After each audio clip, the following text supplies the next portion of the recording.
दोस्तों आज के वीडियो में हम बात करेंगे हेलीकॉप्टर मनी के बारे में और जानेंगे कि हेलीकॉप्टर मनी क्या होती है, कब सरकार को इसका उपयोग करना चाहिए और इसके उपयोग करने से क्या फ़ायदा या क्या नुकसान होता है।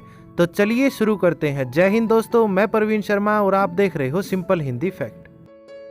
तो दोस्तों पहले बात करते हैं हेलीकॉप्टर मनी क्या होती है।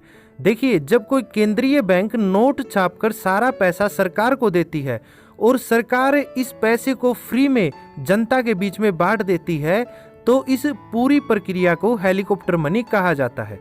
ऐसा सरकार संकट से जूझ रही अर्थव्यवस्था को उबारने के लिए करती है, क्योंकि ये पैसा केंद्रीय बैंक को वापस नहीं करना होता। सरकार उम्मीद करती है कि लोगों के खर्च के जरिए ये पैसा वापस अर्थव्यवस्था में आएगा और इससे मांग बढ़ेगी और आर्थिक पहिया चलने लगेगा। दोस्तों, आज जब कोरोना वायरस के कारण पूरी दुनिया में वैश्विक मंदी छाई हुई है, इसका सबसे बड़ा कारण नौकरियों में बड़ी संख्या में कटौती होना है।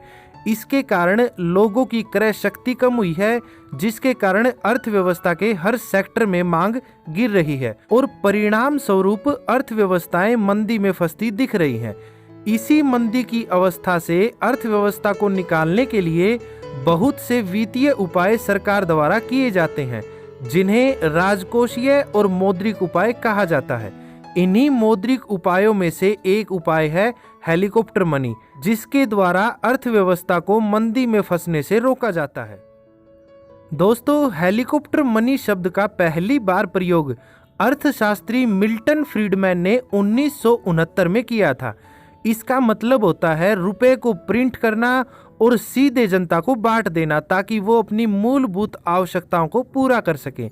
यह प्रतीकात्मक रूप से हेलीकॉप्टर से पैसे बरसाने जैसा होता है, क्योंकि जनता को इस अप्रत्याशित धन की उम्मीद नहीं होती है, इसीलिए इसे ये नाम दिया गया है। इसी दिशा में कदम उठाते हुए कुछ राज्य सरकारों और केंद्र सरकार ने लोगों के खाते में पैसे भेजे भी हैं। तेलंगाना के मुख्यमंत्री केसी राव ने कहा है कि हेलीकॉप्टर मनी राज्यों को कठिन आर्थिक मोर्चों से बाहर आने में मदद कर सकता है।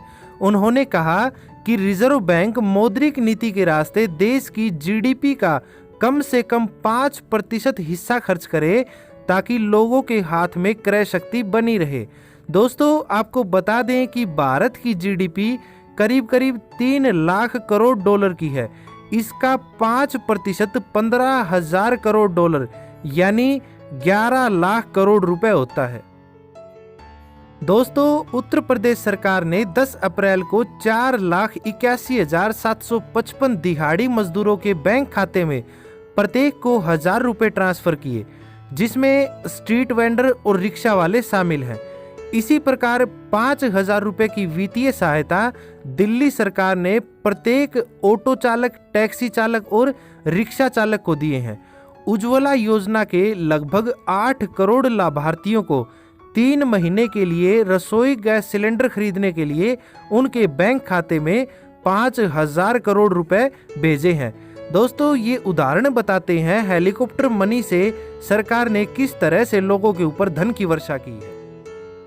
दोस्तों, अब बात करते हैं हेलीकॉप्टर मनी के कारण होने वाले फायदे और नुकसान के बारे में। हेलीकॉप्टर मनी के कारण देश की इकोनॉमी में रुपए की सप्लाई बढ़ती है, जिसके कारण मुद्रास्फीति बढ़ती है, अर्थात देश की मुद्रा की वैल्यू कम होती है।